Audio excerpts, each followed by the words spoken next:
souvent des contenus pour parler de l'Afrique précoloniale. L'Afrique avant la colonisation avait des empires. L'un de ces empires, c'est l'empire Songhai qui comprenait le Mali et le Sénégal. Donc nous sommes allés au Mali, nous avons parlé du Mali, allons au Sénégal pour voir l'actualité politique. Pour commencer, parlons de l'ancien président sénégalais que j'ai retrouvé sur les réseaux sociaux. Oui, il fait tout sur les réseaux sociaux, c'est l'ancien président 2.0 maintenant.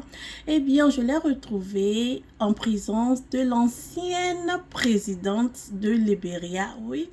Et ils se sont retrouvés avec le pape François le pape de l'Église catholique. Donc, il fait son travail et profite bien de sa retraite loin du pouvoir sénégalais puisque cette année, il a aussi été élu député. Mais il dit que pour lui, Excellence honorable Macky Sall ne fait pas l'affaire. Il profite s'occuper d'autres projets. Ensuite, nous avons aussi retrouvé Barthélémy Diaz.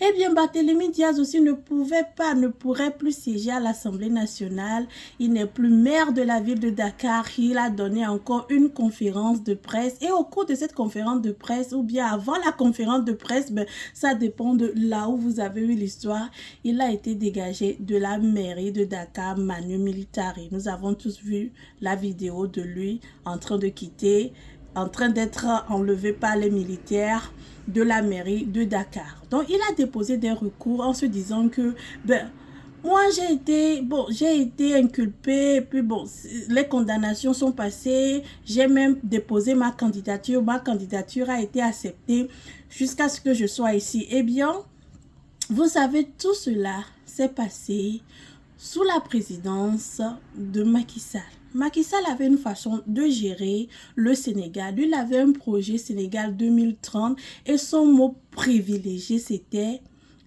l'émergence sénégalaise.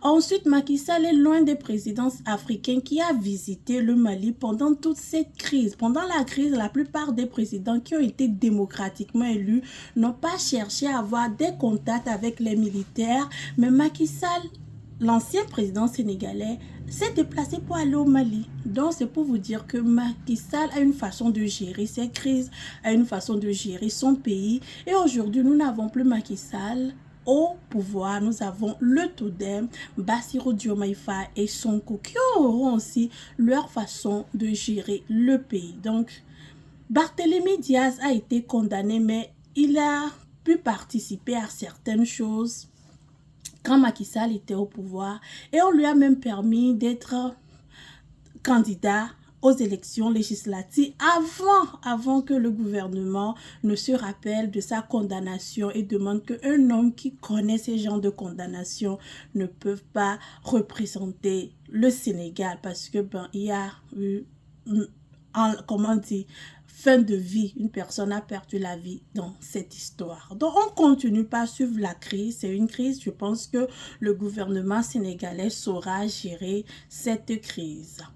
Maintenant, le président sénégalais de retour de Abuja, où ils ont décidé de donner encore 6 mois au pays de l'AES pour quitter la CEDEAO. Donc, on a l'impression encore, c'est pour ça que j'ai commencé avec l'Afrique précoloniale où nous étions tous ensemble. Maintenant, imaginez le Mali et le Sénégal, le Mali et le Burkina Faso et tous ces pays ont déjà des frontières héritées de la colonisation. Maintenant, c'est nous-mêmes qui mettons d'autres frontières sur les frontières coloniales. Donc, appelons cette histoire l'histoire de la double frontière, la frontière coloniale et la frontière que nous mettons entre nous. Si vous prenez bien les pays africains, quand vous allez au Togo, il y a Kofi du Togo, Kofi au Ghana, Kofi au Bénin, Kofi en Côte d'Ivoire. Oui, il y a au Togo, il y a au Ghana, il y a en Côte d'Ivoire. Il y a les Sagna au Sénégal, il y a les Sagna au Togo. Il y a les Diop au Sénégal, il y a les Diop au Mali et un peu partout dans le Sahel. Donc, avec la colonisation, nous a séparés. Maintenant, c'est nous-mêmes, on se sépare, pas des idées politiques, alors que nous devons plutôt penser à l'évolution de l'Afrique, à l'évolution de nos populations, à comment combattre les guerres, les terrorismes et à penser au développement. Aujourd'hui, quand vous payez les pays les plus entêtés, les pays les plus pauvres, les pays qui sont confrontés à beaucoup de défis, vous retrouvez la plupart sur le continent africain.